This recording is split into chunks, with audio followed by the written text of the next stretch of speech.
pemirsa, kembali lagi Anda menyaksikan Coffee Morning RDK bersama saya Yohan S. Nugraha. Tadi di sesi pertama kita sempat break dan ngopi-ngopi, dan memang beda rasanya ngopi bersama gubernur ini ya. Ada manis-manisnya gitu ya. Jadi kalau Anda pemirsa yang menonton tayangan ini ingin ikut serta merasakan bagaimana manisnya kebersamaan bersama Gubernur Kepulauan Riau, Anda juga bisa ikut serta menanyakan, memberikan komentar, atau mungkin ingin mengucapkan selamat ulang tahun kepada Provinsi Kepulauan Riau di line telepon WhatsApp 083161593800, atau juga Anda bisa menyertakan komentar Anda di kolom chat Facebook TV TPI Tanjung Pinang. Kita ngobrol lagi bersama Bapak Ansar Ahmad.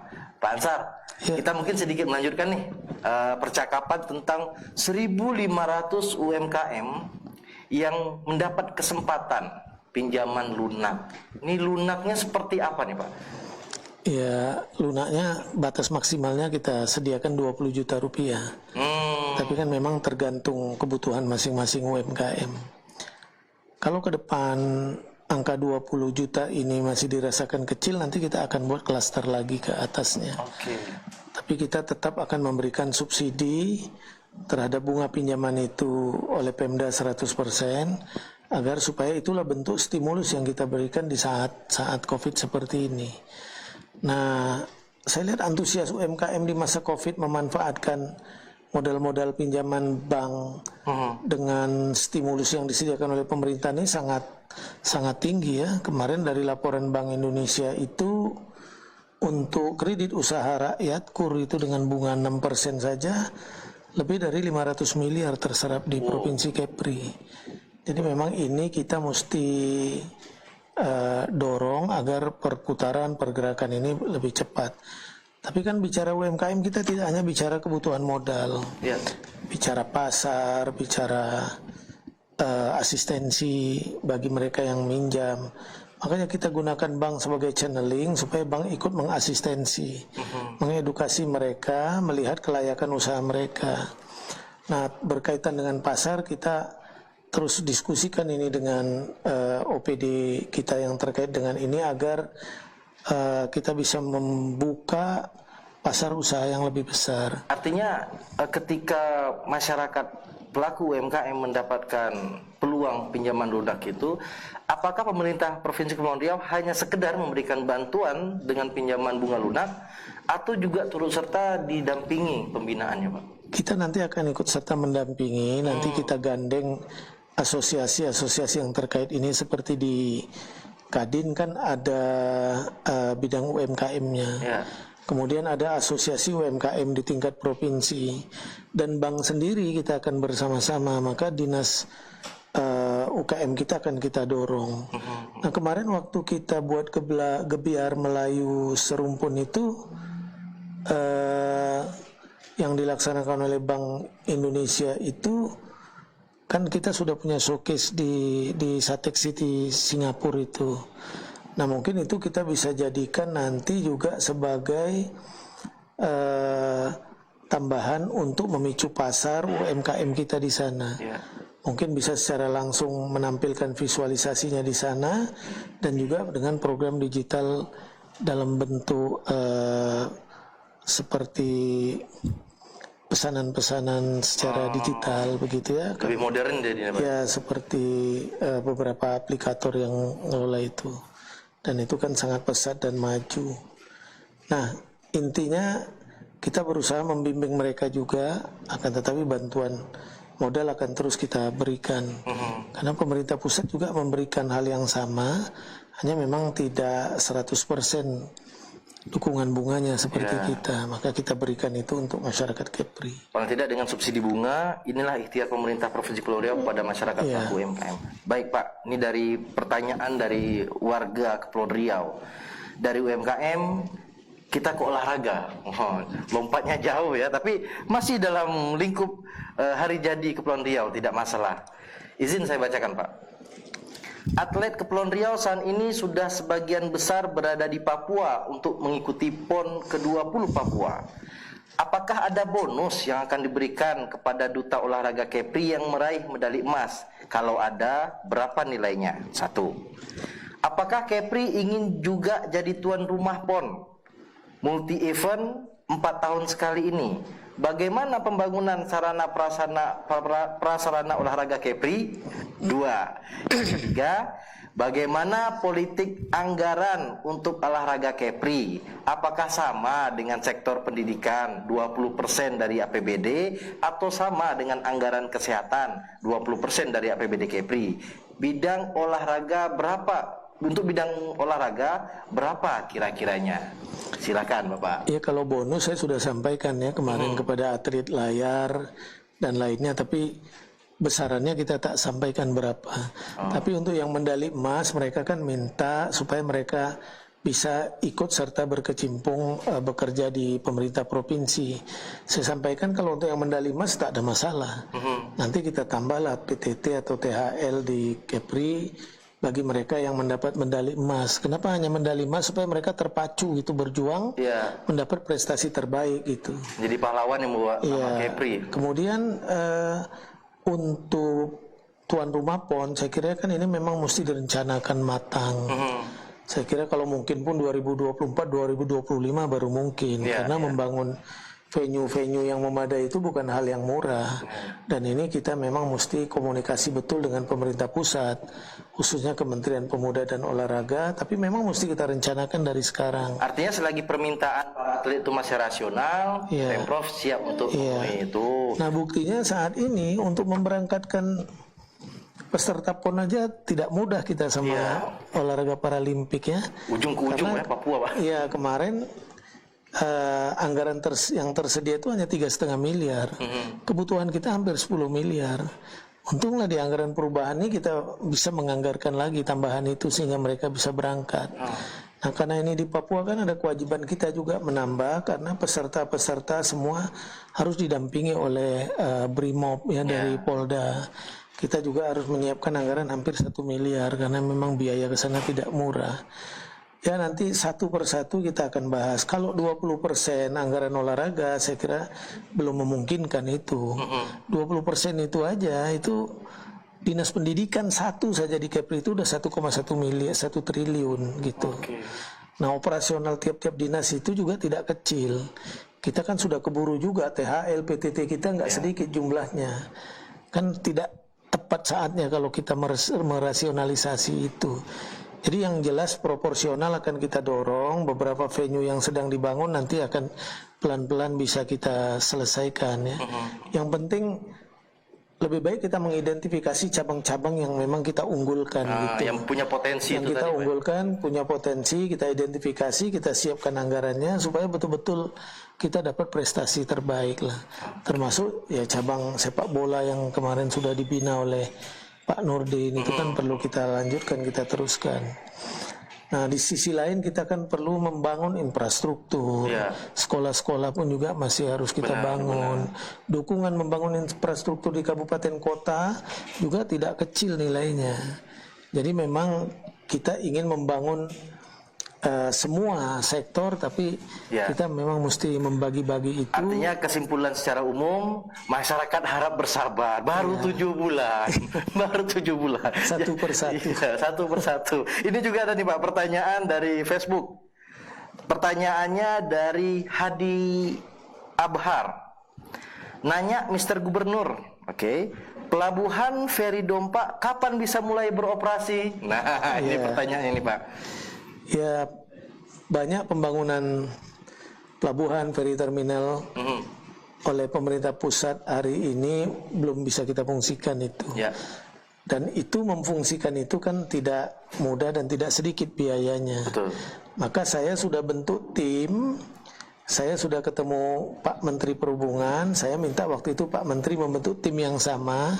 Kita coba bersama membahas itu, mengklasifikasi dulu apa sih persoalan-persoalan yang ada di tiap-tiap objek pelabuhan dan feri terminal itu. Karena ini terkait dengan aset, dengan pengelolaan, dengan pembiayaan. Nah siapa yang harus membiayai ini, siapa yang harus membiayai itu. Nah itu kemarin saya ulangi lagi waktu ketemu Pak Menhub membicarakan itu. Maka nanti Pak Menhub bilang kita bahas bersama-sama. Yang fokus sekarang sedang kita tangani pesan Pak Menteri Perhubungan itu yaitu Pelabuhan Malarco di Karimun. Ya. Itu karena sudah 200 miliar APBN masuk ke situ tapi belum bisa difungsikan. Karena tidak sedikit anggaran yang masih harus dibutuhkan.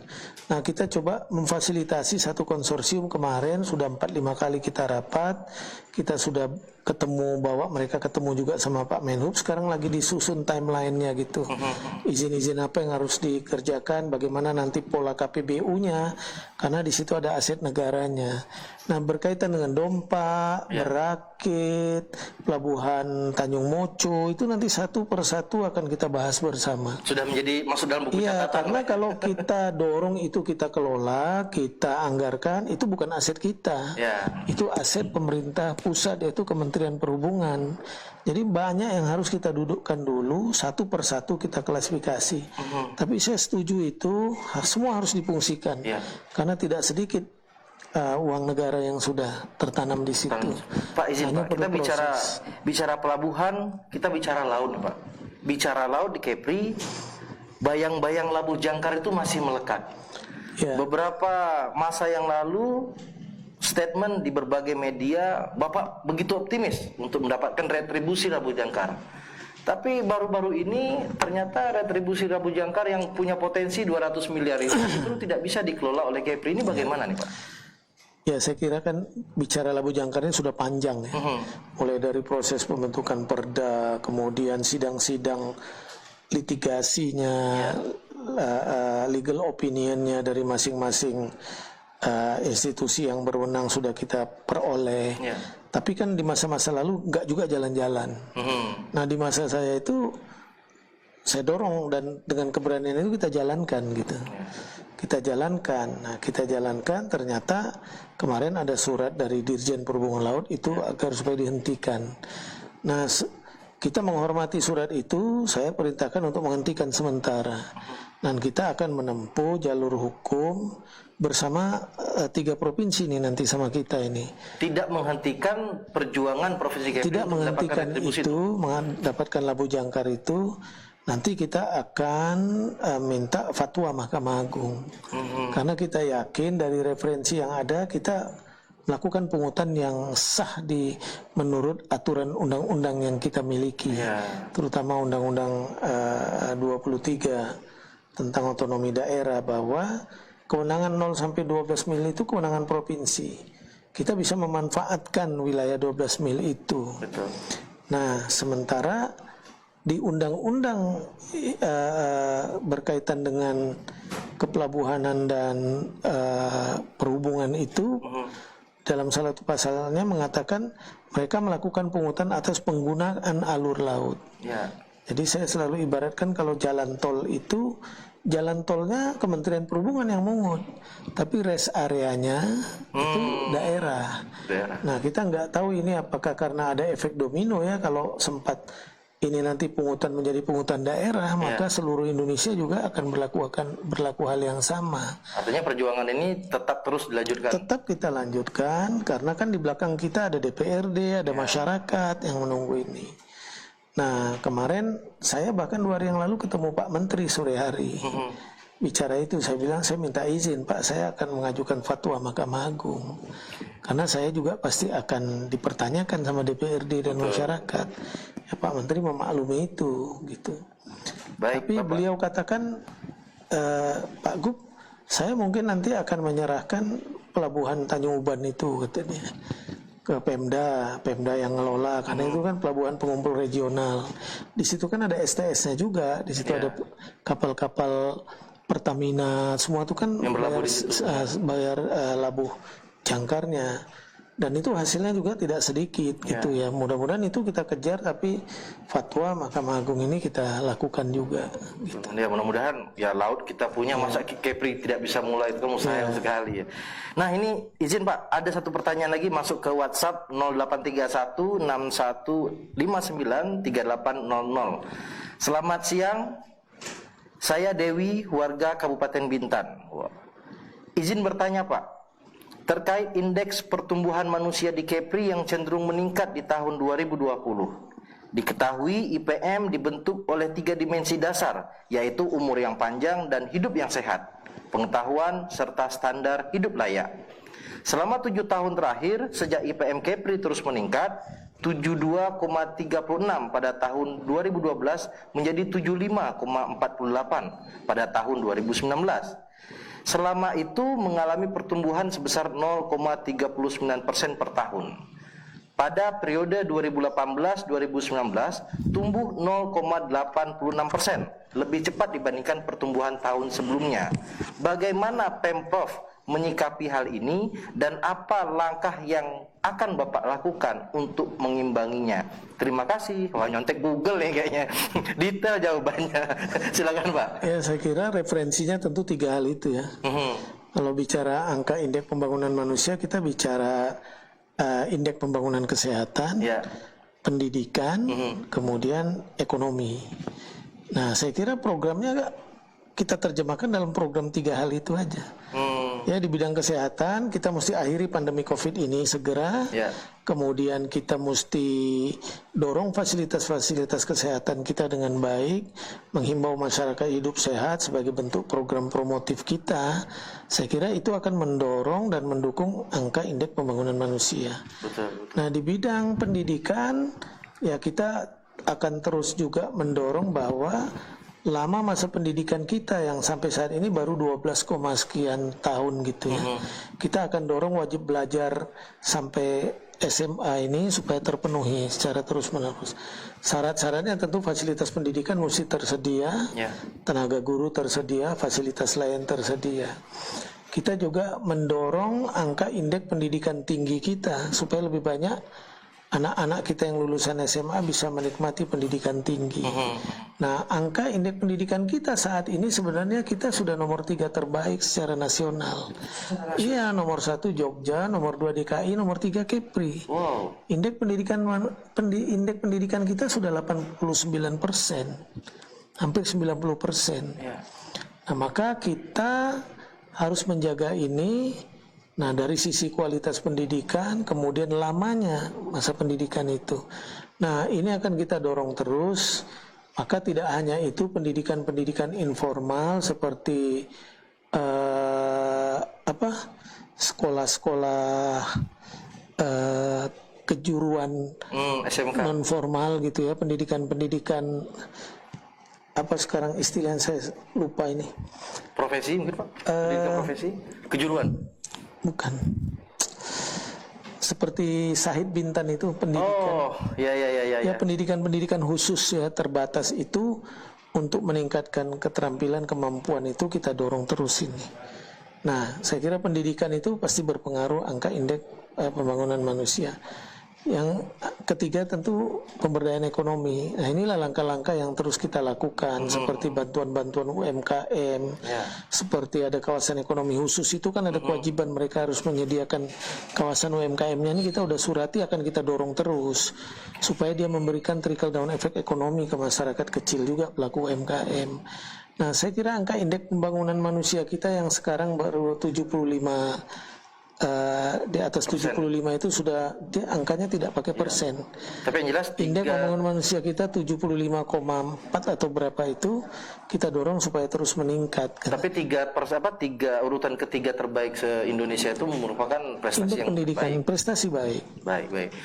Pemirsa dimanapun Anda berada, tetap saksikan terus diskusi Coffee Morning RDK bersama Tanjung Pinang TV live di Facebook TV TPI Tanjung Pinang, dan Anda juga bisa berinteraksi melalui kolom chat Facebook maupun di nomor WhatsApp 083161593800. Banyak tentunya yang mau dipertanyakan, yang mau ditanyakan, yang mau didiskusikan bersama seorang gubernur Provinsi Kepulauan Riau. Dan tentunya PR itu tidak semata-mata harus selesai segera, karena 7 bulan menjabat sebagai gubernur Provinsi Kepulauan Riau, banyak hal mendasar yang harus dibenahi dulu. Nah, tetap saksikan terus, pada segmen ketiga ada diskusi yang lebih menarik. Izinkan saya sama Pak Ansar mau ngopi-ngopi dulu setelah yang satu ini.